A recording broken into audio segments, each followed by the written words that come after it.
Welcome back to my YouTube channel handwriting skills. मैं हूं आपका दोस्त राशिद इकबाल।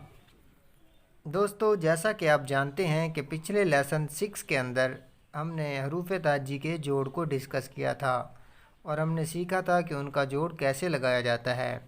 यानी पिछले लेसन के अंदर हमने बे के साथ तमाम मुमकिन हरूफ ताजी को जोड़कर देखा था कि उनका शक्ल और जोड़ कैसे बनता है। उम्मीद करता हूँ आपको वो लेसन समझ आ गया होगा और आपने उसकी प्रैक्टिस भी की होगी। दोस्तों, आज हम लेसन नंबर 7 लेकर आए हैं। इस लेसन 7 के अंदर हमने जीम के साथ मुमकिन हरूफ ताजी को जोड़कर उनकी जोड़ और शक्ल को सीखना है कि वो कैसे बनती है।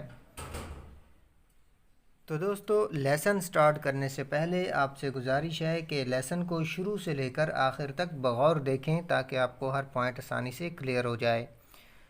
और जो दोस्त हमारे इस चैनल पर नए आए हैं वो काइंडली हमारे इस चैनल हैंड राइटिंग स्किल्स को सब्सक्राइब कर लें और बेल आइकन का बटन दबा लें ताकि उनको रोज़ाना अपलोड होने वाला हर लेसन आसानी से पहुंचता रहे।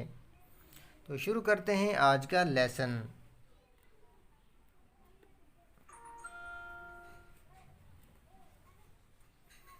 इस लेसन 7 के अंदर हमने जीम के साथ तमाम हरूफ ताजी को जोड़कर देखना है। सबसे पहले इस जीम के साथ हम बे का जोड़ लगाकर देखते हैं। तो यहाँ से स्टार्ट करते हैं।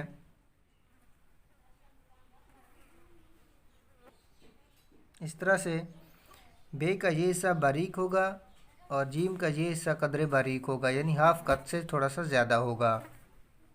उसके बाद जीम का ये हिस्सा बारीक होगा लेकिन यहाँ से जब मुड़ेगा तो ये मोटा हो जाएगा, यानी एक कद का हो जाएगा। इसके बिल्कुल दरमियान में जीम का नुक्ता और यहाँ पर बे का नुक्ता लगा देंगे। इसके बाद अगला जोड़ है जीम को जीम के साथ ही जोड़ना। तो यहाँ से स्टार्ट करते हैं। ये जीम का हिस्सा बनाएंगे और इसके नीचे दूसरे जीम का इस तरह से हिस्सा बनाएंगे। ये हिस्सा बारीक होगा और ये दोबारा यहाँ से मुड़ता हुआ मोटा हो जाएगा, यानी एक कद का हो जाएगा और आगे से दोबारा बारीक हो जाएगा। इस तरह से जीम और जीम का जोड़ तैयार होगा। उसके बाद इसी जीम के साथ हमने सीन के जोड़ को देखना है कि वो कैसे तैयार होता है। यहाँ से स्टार्ट करते हैं। सीन का ये हिस्सा बारीक होगा, यहाँ से मद की तरह होगा और उसके बाद दोबारा यहाँ से हमने जीम को जोड़ना है। जीम का ये हिस्सा बारीक होगा और यहाँ से एक कद का होगा, फिर दोबारा बारीक हो जाएगा। दरमियान में बिल्कुल इसका नुक्ता लगाएंगे। तो इस तरह से सीन और जीम का जोड़ बनेगा। उसके बाद अगला हर्फ है स्वाद, यानी स्वाद को हमने जीम के साथ जोड़ के देखना है। तो यहाँ से स्टार्ट करते हैं। स्वाद का ये हिस्सा बारीक होगा, यहाँ से एक कद का होगा, मोटा होगा और दोबारा यहाँ से मद की तरह बनाएंगे और उसके बाद इसके साथ हमने दोबारा जीम को जोड़ देना है।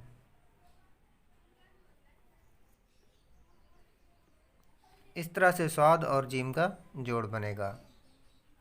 उसके बाद इसी जीम के साथ हमने तोय को जोड़ के देखना है कि उसका जोड़ कैसे बनेगा। तो यहाँ से स्टार्ट करते हैं। इस तरह से तोय का ये हिस्सा बारीक होगा, ये हिस्सा भी बारीक होगा। ये इस तरह से फिर हम इसको जीम के साथ जोड़ेंगे। जीम का ये हिस्सा बारीक, जब दोबारा यहाँ से ये मुड़ेगा तो एक कद का होता हुआ दोबारा बारीक हो जाएगा। इस तरह से तोय और जीम का जोड़ बनेगा। उसके बाद इसी जीम के साथ हमने आइन के जोड़ को देखना है कि उसकी शक्ल और बनावट कैसे होगी। तो यहाँ से स्टार्ट करते हैं। इस तरह से आइन का ये हिस्सा बनाएंगे, ये एक कद का होगा। इस तरह से यहाँ से बारीक होगा और दोबारा यहाँ से जब हम जीम को जोड़ेंगे तो ये हिस्सा बारीक होगा। इस तरह से जब ये मुड़ेगा तो एक कद का होता जाएगा और दोबारा ये बारीक होता जाएगा। इस तरह से आइन और जीम का ये जोड़ बनेगा।